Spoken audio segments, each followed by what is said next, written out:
everybody. Welcome to another episode of the Joe Somebody Show, the show on the internet with absolutely no purpose. I'm back here with my co-host, Justin. What's up, man? It's another wonderful night on the Joe Somebody Show. I'm going to clue in everybody to this is the second time that we're doing this because the first time I deleted it on accident when we got done. And apparently everybody nobody said anything about me being on here, so you brought me back. Yeah, nobody complained, so if you hate Justin too bad, he's back for another episode with me. And in this one, we're going to talk about some interesting things, so follow along as we go on a journey here.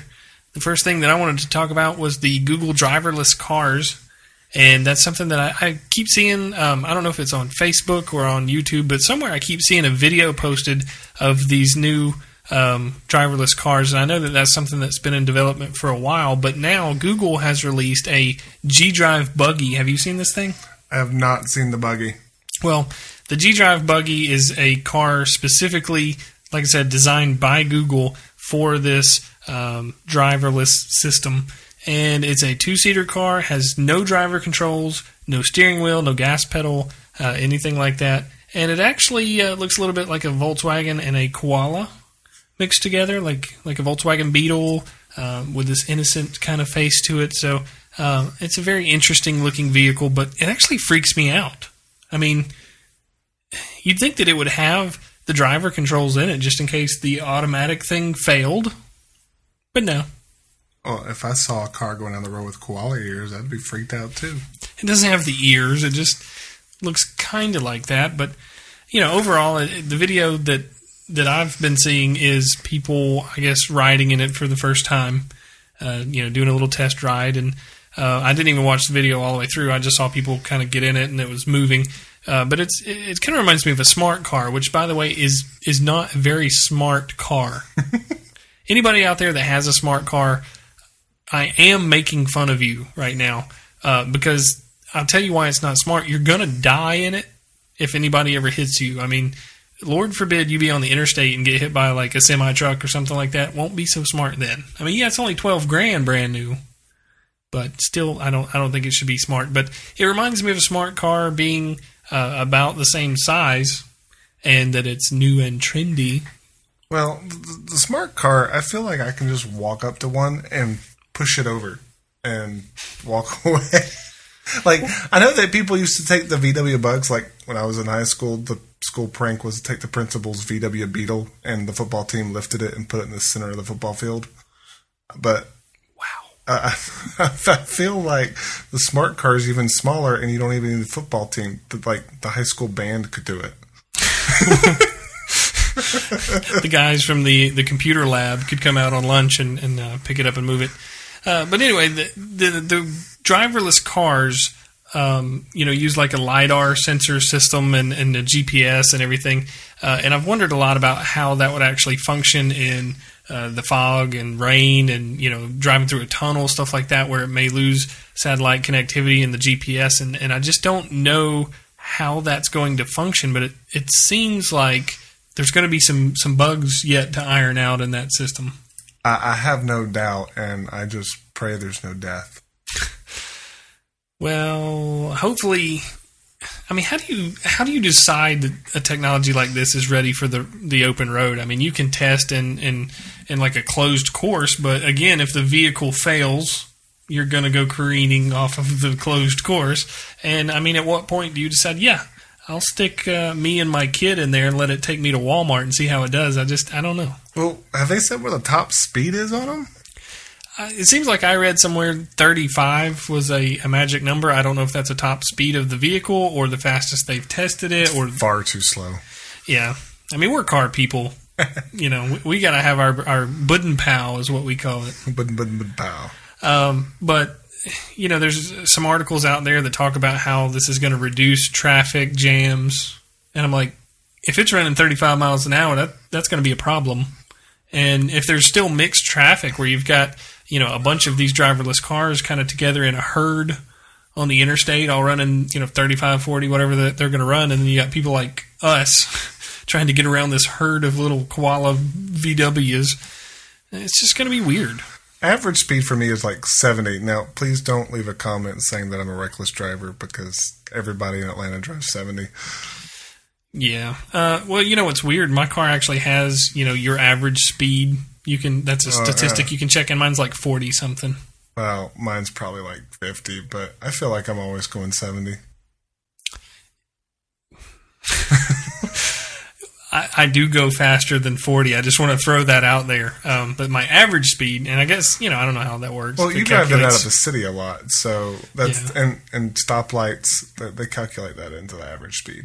Yeah, but going back to our G-Buggy and any of the Google systems, because, when this is more widely available, I don't know if it's only going to be the G-Buggy and they were just testing with the other model vehicles, or if this is going to be a system you can equip on any vehicle, or you can buy the Google G-Buggy. But in any case, I kind of wondered when this is released, are we going to have to update the maps on them?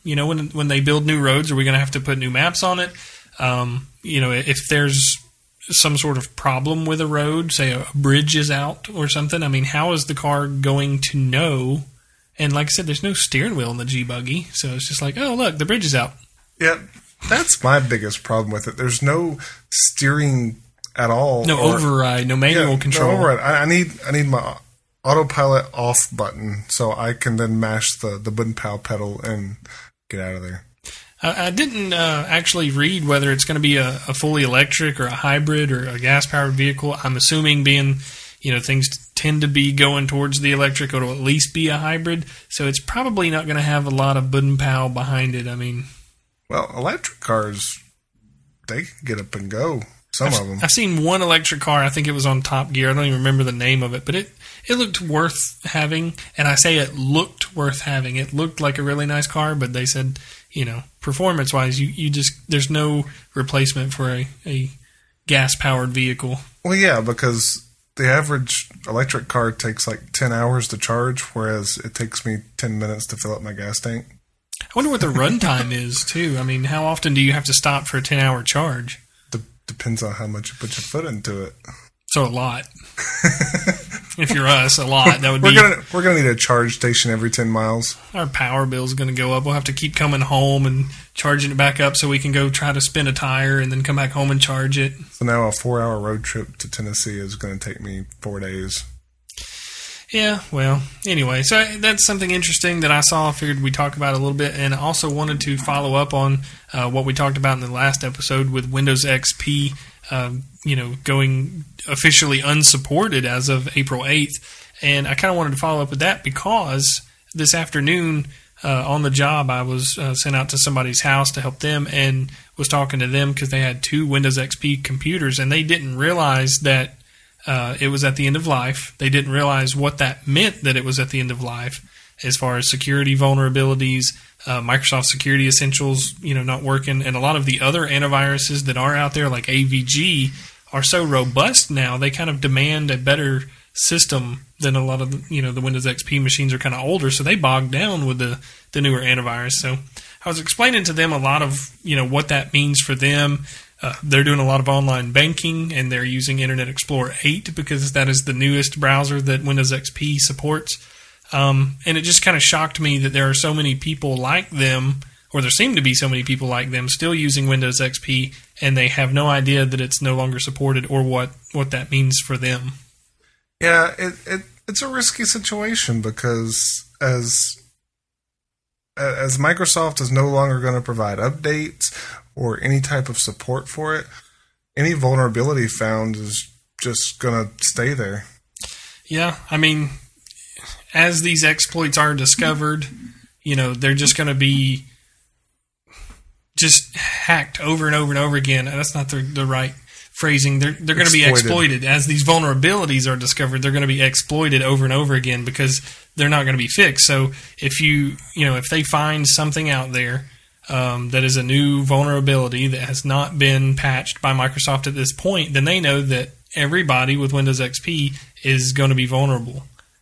There's just no way around that. Antivirus is not enough. A firewall is not enough. You're at risk. You're putting yourself at risk. Now, granted, and this was kind of a workaround I presented to them, you can install Google Chrome, to help if you're doing online banking and you feel like Internet Explorer 8, being outdated, the bank may tell you in order to be fully secure, you need Internet Explorer 9 or 10 or 11.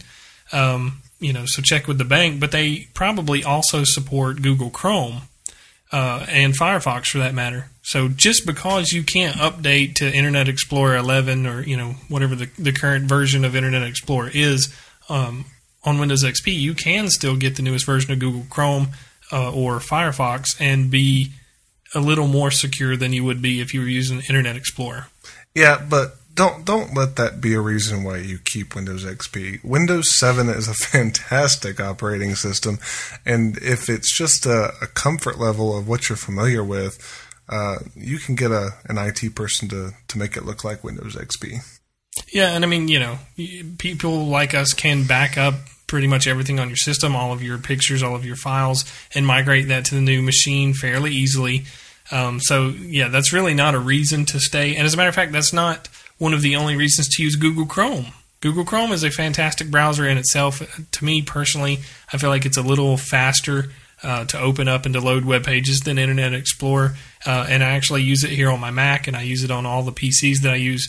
That is my browser of choice. But there's nothing wrong with Internet Explorer, and it's getting better with each version, I think. Google, if you're looking for someone to sponsor us. Actually, we're looking for someone to sponsor us. And also, we would test out your little G-Buggy. You're going to contact us, right? Can I put a V8 in it? That'd be something for YouTube. A V8 supercharged G-Buggy going down a drag strip. Or a Hayabusa motor. 1400cc. We digress. Windows XP, the shocking statistic that I read just today was that 30% of the computers in the world, not in the U.S., in the world, 30% of people are still using Windows XP. That's businesses, the elderly people that call our business, my mom. That's not entirely surprising, really, because Windows XP was the last most stable operating system Microsoft had. So it doesn't surprise me that corporate environments are still holding on to that.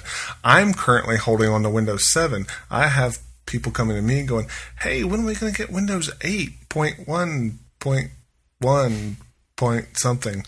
And I tell them, not anytime soon, because don't get me wrong, Windows 8 is a good operating system, but if you're uncomfortable moving from Windows XP to Windows 7, you have no idea what you're in for with Windows 8. Yeah, I'm not really recommending to people that they move, to 8 unless they've at least seen it before or they're comfortable with Windows 7. And Windows 8, I haven't seen a whole lot of it in the business world. None of my customers that I know of are really using Windows 8. That they might have accidentally bought a machine that came with it and then they've asked us to downgrade it or something. It's just not... It doesn't seem like it's really designed for the business world, and I wondered if they were going to have a different version of it come out or something just specifically for the business world, but I really don't know. It's a fantastic operating system when you get used to it. I got to say, Windows 8 is stable. It really uses your resources better, I think, than a lot of operating systems did in the past.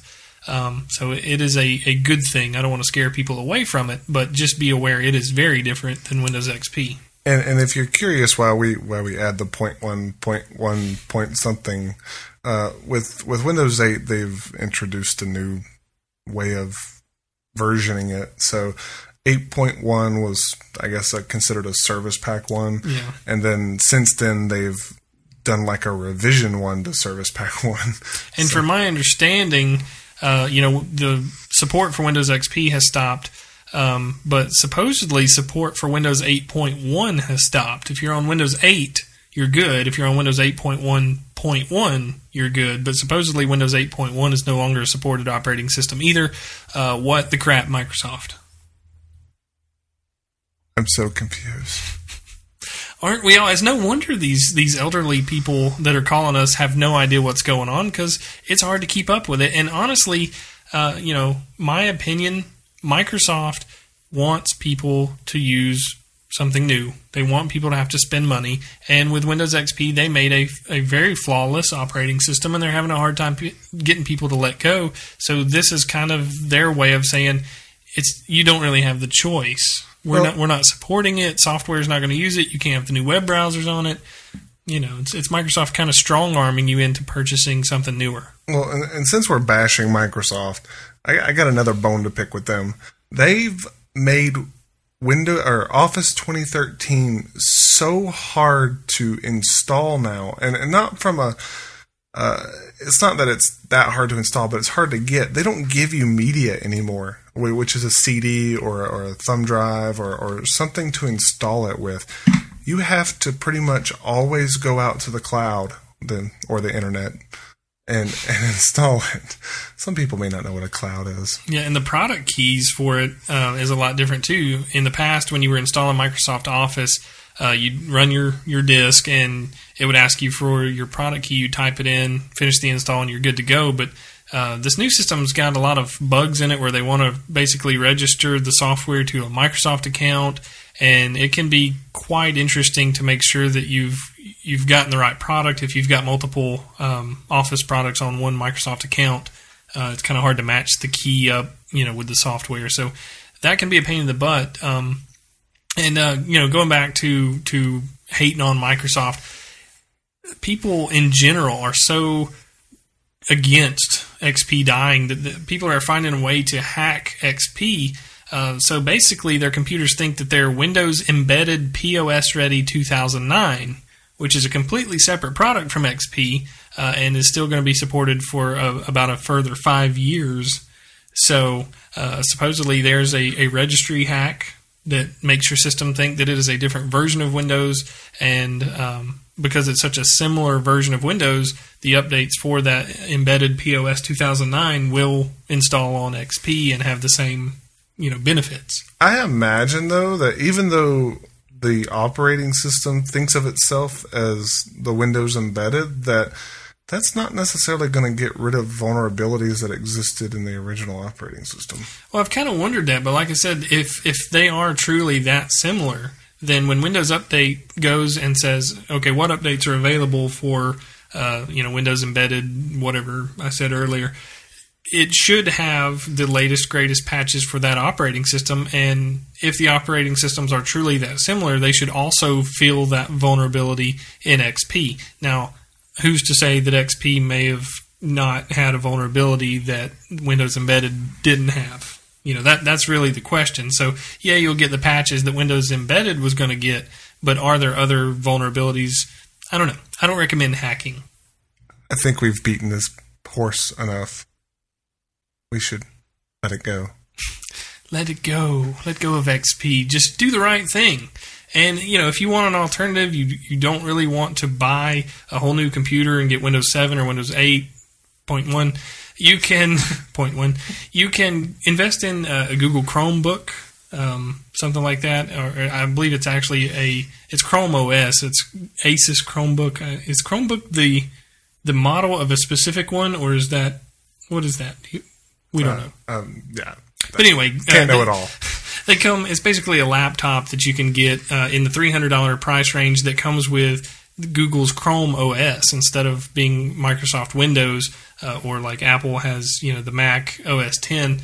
It's Chrome OS, and it's its own thing that is not necessarily vulnerable to viruses or anything like that.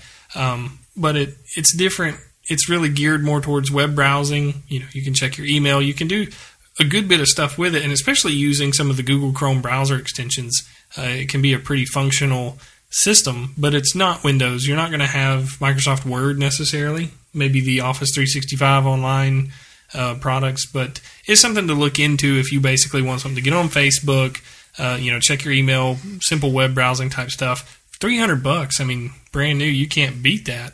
And actually, there are some that are like $249, $279 maybe. So that's a good alternative for you if you are wanting to get away from Windows XP but not really sure that you need to spend the money to go to 8 or 7. Yes. The next thing I want to talk about is a high school in Utah that photoshopped some pictures of some of their female students to cover up tattoos and skin and things that they thought were inappropriate, and the students had no idea that it was going on, and they found out when they got their yearbook. They were so excited, and they go look at their picture, and they're like, wait, that's That's not what I was wearing. Yeah, I saw these pictures, and I saw two pictures, two different girls, and a before and after of what they were wearing in the original picture and what the Photoshop looked after. Now, it doesn't look bad, but I could see where they would be upset, because I'm sure picture day was coming, and they're like, oh, I got to pick out my outfit, and especially if you're a girl. My wife takes hours to get ready, so I know... A lot of thought goes into the ready-made, especially if there's pictures involved. So then you get your picture back, and it wasn't what you were wearing, and I imagine there were some irate females. Yeah, and a lot of them were upset because it was kind of hit or miss. There was one student that I read about that said she was wearing an outfit almost identical to another girl, like literally the same top. One of them was photoshopped and the other one was not. Yeah, and was this announced anywhere? Do you know? From what I read, the school superintendent said that they had posted that the dress code was going to be strictly enforced and that the photos may be edited. But, I don't know if that's true or not. There's no way to prove that. And obviously the students didn't pay attention if so. But in my opinion, if that was the case, the dress code being strictly enforced should have only meant that if it was inappropriate, we're going to send you home, not we'll let you come to school and hang out and take your picture and then edit the crap out of it so it looks different. I mean, if it was inappropriate for the picture, it should have been inappropriate for school. Yeah, I mean, if they posted stuff up, and as long as they were in a common area where students would read the notice, you would expect some of them to see it. I would hope they would have announced it over the intercom, but on second hand, I rarely paid attention to the morning announcements. How about you? I'm no longer in school. Oh, you said I rarely pay attention. Paid. It was past tense. I was a perfect student. I listened. I actually helped make the announcements. You are a liar. That I am. Speaking of inappropriate, as we are all adults here, I figured what better subject? Highly inappropriate. What better subject to talk about than nipples? Ooh, nipples. Hashtag free the nipple. I don't know how many people have seen this. Is this something you're familiar with? I haven't heard of this. This is new to me. Well, apparently. Wait, let me clear this. I've heard of nipples, but not free the nipple. Okay. Hashtag free the nipple. Let's talk about that a little bit. I don't know if that was a thing before today or before as of late, but it's in the news lately because Scout Willis. Who names their kid Scout? Well, Bruce Willis and Demi Moore, they do. But who else names their kid Scout? Well, Nicolas Cage named one of his children Kal-El, which is a Superman reference. Well, Nicolas Cage's real name is not Nicolas Cage. How many actors have their real name in Hollywood? Well, he has a good reason. Let's digress for just a second. Nicolas Cage is actually Nicholas Coppola. Okay, so his dad is Francis Ford Coppola. So Nicholas decided that he did not want to, become famous just off of his dad's name, that he wanted to make it on his own, so he chose a different last name. Not a lot of people know that. Useless information that you know.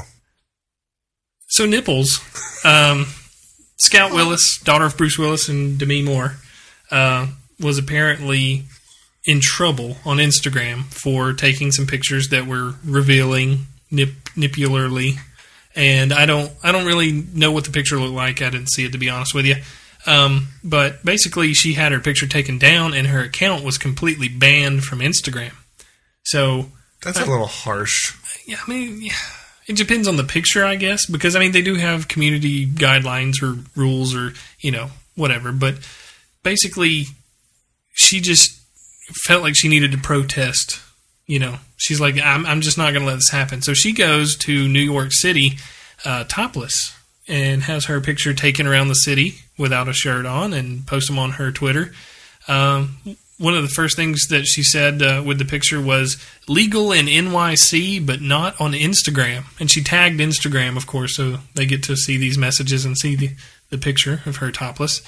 And then she posted the picture or another picture and said, what Instagram won't let you see, hashtag free the nipple.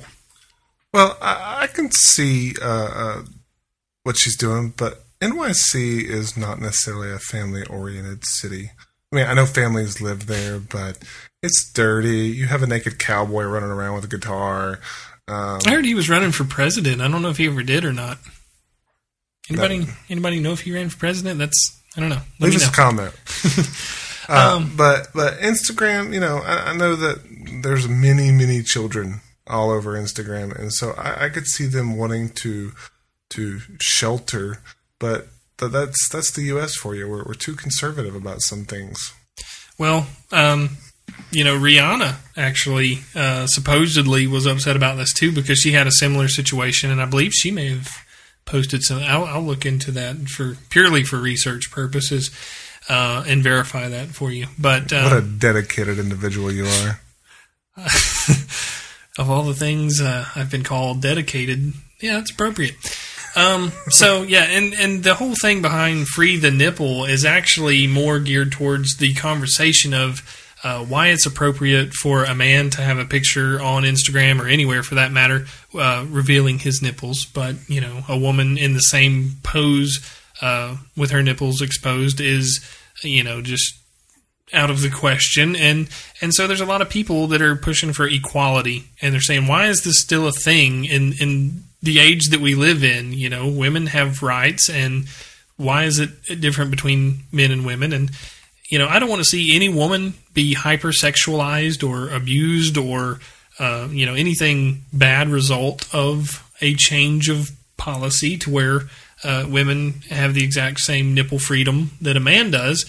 But at the same time, I have to agree. I don't see how that is fair. Well, it's like what I just said. The U.S. is highly conservative compared to European nations, where we have strictly nude beaches. Well, maybe not necessarily in the U.S., but there are places you can go where there are. It's allowed to be nude, but whereas you go into Europe and you can go to a public beach and it's not a big deal to find a woman on the beach tanning topless. It's not really given a second look, and it's just part of the culture. Yeah, a lot of the cruise people that are familiar with me from that aspect probably know that better than anybody. There are places like St. Martin that you go to, half of that island, the entire island only being 34 square miles, so it's about, it's not really that big, but half of it. I run that in the morning. I know I don't look it, but you run 34 miles. Okay, no, but it sounded good. The entire island of St. Martin, 34 square miles or somewhere thereabout. I say 34 as if it's definite. I have no idea. It's in the 30s. Half of which is of French, origination, descent. I don't know what the word is I'm looking for, but they have Orient Beach and Club Orient, and it's all kind of clothing optional, and it can be a shock to people that wander off of the cruise ships and they're there in Phillipsburg and St. Martin, and they ask somebody where to go, where's the best beach, and somebody points them to the Orient Beach, and boy, are they surprised when they get there. Boobies. And more. And Yes. more. So yeah, that's really what the hashtag Free the Nipple thing is kind of all about, is fighting for Scout's right to post to her Instagram and her form of protest and the conversation in general of equality. And so a lot of people are posting very risque pictures to their Instagram and to their Twitters and other places, and using the hashtag Free the Nipple, to show their support. And I'm gonna see if I can encourage my wife to do something, and she probably won't, but yeah. So yeah, moving on. That's basically all I had in my list of things to talk about, other than on Facebook, where I asked a question if anybody had anything that they wanted us to talk about on the show. Because, really, that's what drives this show. Me and him, we talk about stuff all the time, but to keep it interesting and to keep it something that you want to listen to and that you want to watch, you have to tell us. There's multiple ways to get in touch with me: Facebook, Twitter, email, all of those ways, as well as a phone number, 706-3890-JOE. that you can call. I probably won't answer, but you can leave a message, which gets recorded, and we can use that on the show if you have something that you want to say, or you can send a text. But so when I asked the question, did anybody have anything that they specifically wanted answered?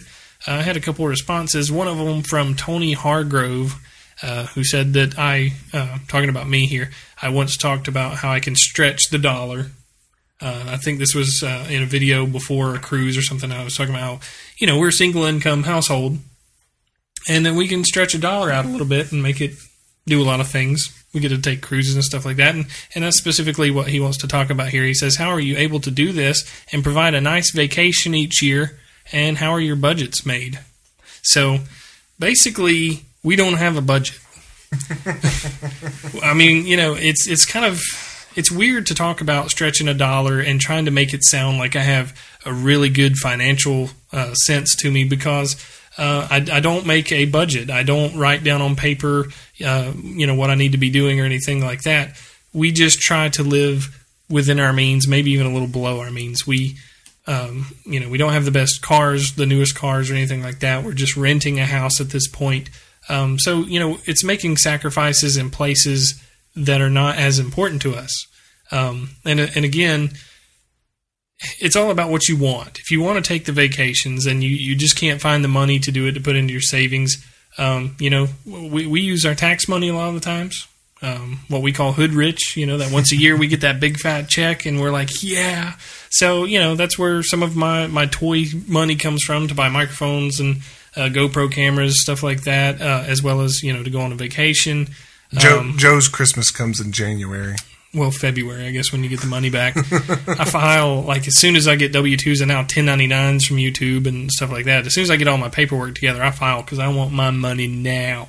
Because I got to get my cruise booked, because everybody's going, hey, Joe, when's your next cruise? I'm like, when I can afford it. I do the best I can. But seriously, the tax money and adjusting our situation, our filing status, so that we have more money taken out of my check throughout the year, so that we get a bigger return. I mean, really, the best thing to do would be to adjust it where they take less taxes out. You get to keep that money throughout the year, and you could invest it in something, put it into a savings account that earns interest. But that's all about discipline, which is something that I don't have a ton of. So I just let them take it out of my check and give it back to me. And yeah, it's giving the government a free loan, or however you want to look at it. But if I don't have the discipline to save the money, it's kind of a flawless plan to be guaranteed a decent return, which should pay for my cruise. Yes. I subscribe to the other philosophy, or I guess the more disciplined philosophy. I fail at it quite often, though. I try to balance the line of giving them as little as I possibly can, and yes, it does mean I get less of a return at the end of the year, but I just kind of keep my money throughout it. Yeah, and that's a good thing, but again, knowing that we're going to want to take a cruise vacation type thing and stuff, it's easier for me. I'm really scared of, if you don't break even. That's always been one of my motivating factors, is what if you're not going to break even? I want to know that I'm going to get a return, not have to pay. I agree. Speaking from having received a return and having to owe the government, I would much rather receive a return. So, yeah, it's not financial wizardry that comes from me. It's basically, don't run up a ton of bills. If you can avoid it, don't get a high car payment. We don't have furniture payments. We don't have credit cards. We don't have anything like that. We try to just live well within our means, which, should allow enough money for emergencies. We have a little bit of savings, for emergent situations. If cars break down, my wife's car is 14 years old now. So it's going into the shop tomorrow again. And, we have the money for those kind of things. And it's purely the fact that we don't have a ton of money going out. So we're able to better use the money coming in. Yeah, and just so y'all know, Joe and I have made our fair share of mistakes financially. As you said, we're car guys. We love cars. We love driving. And so we've each owned our fair share of cars. I think I've owned just about more cars than the majority of people in my family have owned combined. Yeah, I was going to say I've had somewhere in the ballpark of 15 or 16 cars since I've been driving. A few of them were paid off. Most of them weren't. I got so bad, and it's easy for people, especially young people, when you start making money. It's hard to figure out where to spend the money. How much is an appropriate car payment? Just because you can pay the payment doesn't mean you can afford the payment. So it's really hard. And I literally got to a point where I had bought a brand new truck, and I still had the temporary tag on it. I had it 3 weeks, and I traded it in for a car. I'm not kidding. And I went with him. Yeah, he was partner in crime.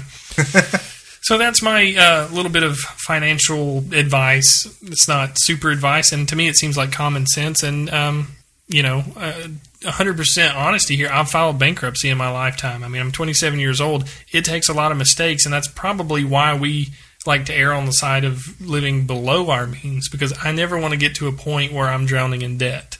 I'm trying to stay away from that if I can. And then we had another question on Facebook from Anthony, who said he wants to know how I feel about EDM, aka dubstep music. And I don't really know what the EDM stands for. Do you? Electronic dubstep music. That makes too much sense to be true.